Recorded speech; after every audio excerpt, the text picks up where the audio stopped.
Hello, and welcome to the GRACE podcast series. My name is Denise Brock, and I am the Operations Director for the Global Resource for Advancing Cancer Education, or GRACE. In this podcast series, we interview patients, advocates, and healthcare professionals to provide the most updated information for our community and to highlight important issues facing those dealing with a cancer diagnosis. We hope you find this information valuable. For questions or comments, please visit us at cancergrace.org. So first, I just wanted to talk a little bit about mesothelioma in general. Mesothelioma is a disease of the lining of different organs in the body.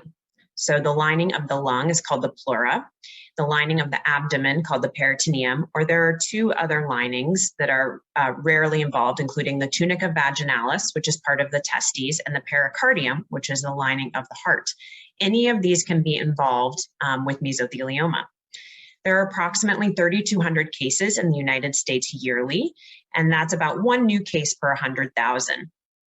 The link to asbestos is strongest in pleural mesothelioma, so mesothelioma that involves the thorax, and some possible areas of exposure have been in shipbuilding, in construction, in the Navy on ships, asbestos manufacturers, insulation, or family members that had some of these exposures and brought them home on their clothing. Asbestos is currently not banned in the United States and is still used in some factory processes, although it is banned in materials used for construction.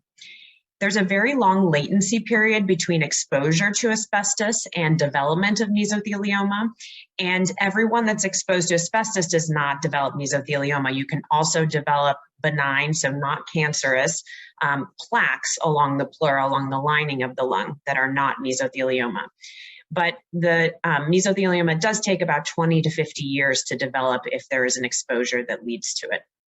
Some other risk factors that can increase the risk include prior radiation, smoking history, a certain genetic change in a gene called BAP1, and possibly exposure to cosmetic talc.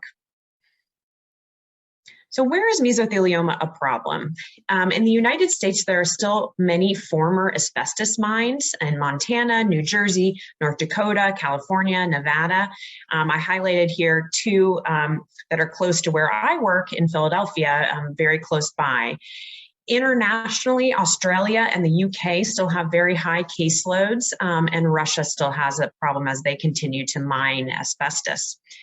And where will it be a problem in the future? There's certainly a concern that in New York City, there was a lot of asbestos exposed during 9/11. And we're coming up on about 20 years since that exposure. So we are worried about increasing cases of mesothelioma from this. And developing nations are still using asbestos in processing and building materials.